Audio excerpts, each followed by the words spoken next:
a esquerda ela tem uma necessidade brutal de afastar Deus da sociedade. Sim. Porque não é Jesus ou a igreja que muda por você.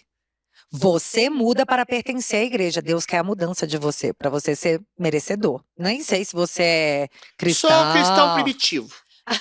Ok. Adoro essa expressão, cristão primitivo. Ok. Eu tô melhor que protestante, não preciso de intermediário. Eu falo com Deus, ó, tete a tete. Ah, menino, mas eu vou te falar uma coisa. Eu tenho umas Eu histórias já li a com Bíblia Deus. de cabo a rabo.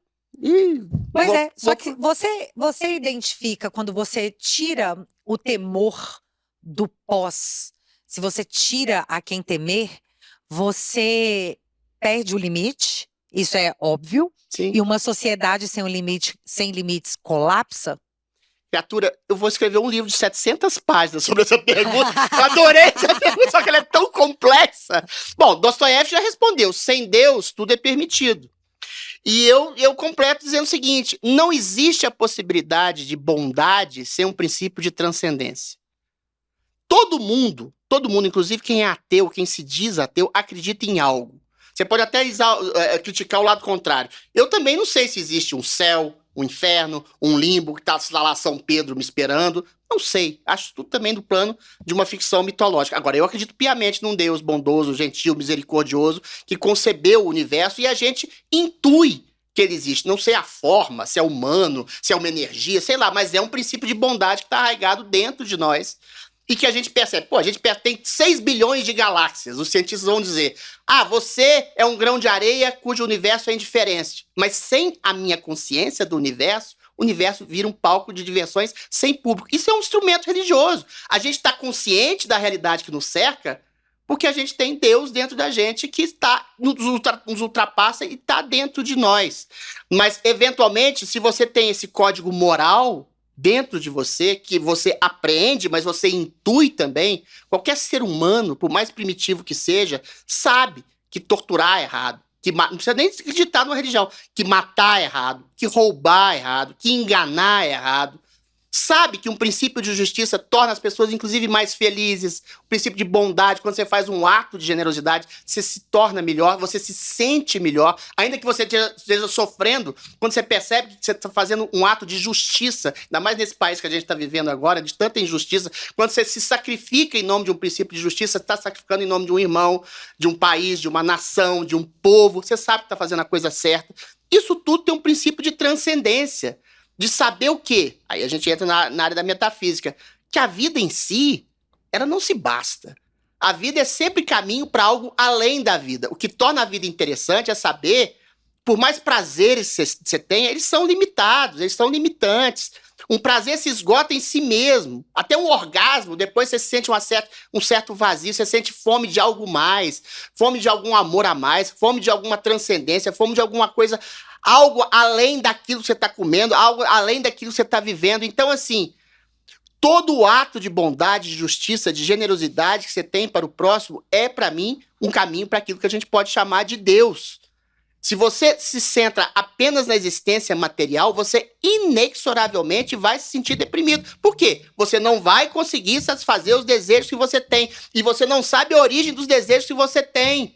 Você tem um instinto de bondade quando você tem um filho, quando alguém te ama, quando você cuida de alguém, cuida de um pai, cuida de um irmão, cuida de um amigo, faz um gesto de carinho. O sentido da vida é esse. É o carinho, é a doação que você tem. O sentido da vida é o trabalho que você faz pelo outro. Você, como comunicador, está comunicando algo para alguém. Eu, como poeta, escrevo um poema para alguém. Sei lá, um pedreiro coloca um tijolo numa casa para alguém. O sentido da vida é muito simples, é o outro. E o outro está nessa dimensão transcendente que a gente pode chamar de Deus. E quando você perde essa dimensão de transcendência, você vira não livre, mas escravo dos seus próprios desejos, dos seus próprios anseios, dos seus próprios instintos que você não sabe de onde vem. E você se torna inexoravelmente vazio. A pessoa má, que obedece cegamente aos seus instintos, ela é a mais miserável de todas. Porque ela não é capaz de amar. Por que na mitologia cristã, vou chamar de mitologia, tá? O diabo é tão infeliz? Porque ele não é capaz de gostar de ninguém. Ele não é capaz de amar. E o amor, que é exatamente você fugir do seu ego para se entregar a algo, uma causa, e sobretudo a alguém, é alguém que representa essa causa, é fugir da sua vaidade, você se sacrificar em nome dessa pessoa, um filho, um namorado, uma mulher, que seja, um amigo.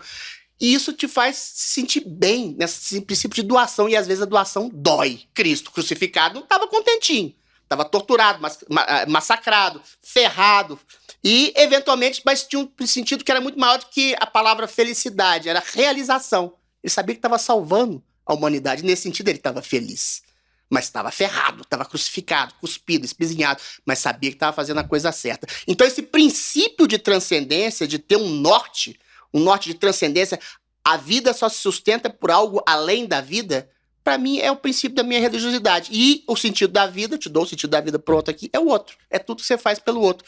O outro pode ser uma pessoa que você trabalha junto, é o seu filho, é o seu namorado, é o seu amigo, é um mendigo que você dá uma esmola. O outro é o sentido pleno da existência. É tudo que você faz pelo outro, o tempo inteiro.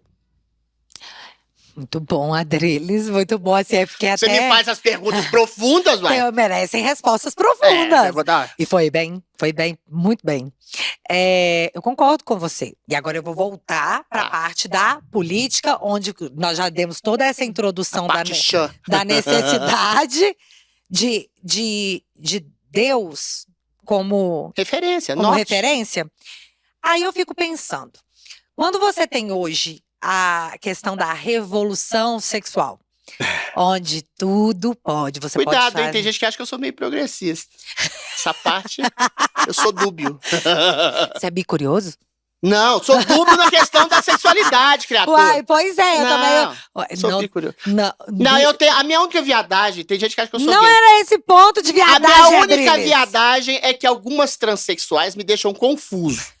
Mas eu lembro que elas têm bililiu e eu fico triste. Tô falando sinceramente. Porque eu gosto das mulheres. Tem um fetiche com as mulheres curvilíneas, altas, grandonas, assim, corpulentas. Você me falou que você gosta de mulher gordinha. Não, gosto de mulher cavala. A que engorda nas partes certas. Quer dizer, é um fetiche. Mas eu gosto de tudo quanto é tipo de mulher. Mas eu tenho uma preferência por essas opulentas. Baixinho, tara de baixinho, olhando pra cima.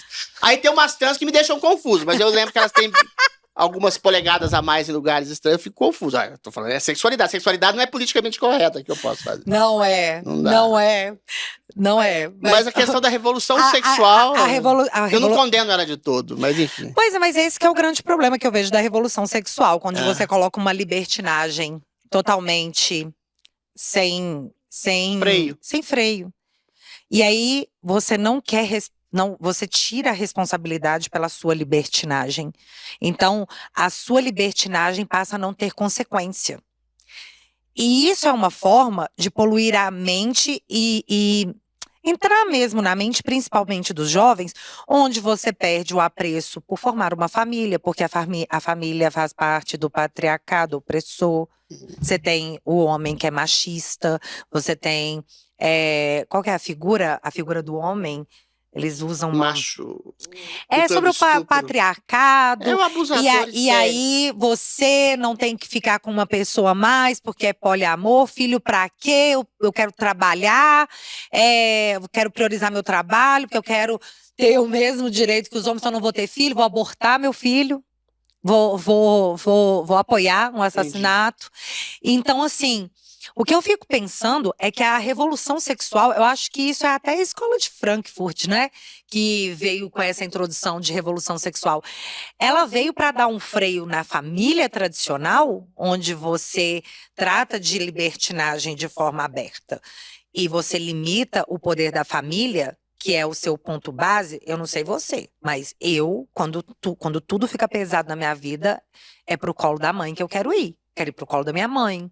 Porque eu sei que ela é independente. Até algumas mães são complicadas, mas tudo bem, eu entendo o que você está querendo dizer. Quando você tira o poder de onde você pode voltar, você deixa você deixa as pessoas perdidas. Então, você nunca vai ter o seu lugar de referência. É assim que eu assisto a banalização da família. E para mim isso veio com a revolução sexual. Se você gostou desse conteúdo, entra para a família para ter acesso a ele na íntegra no chatolizei.app.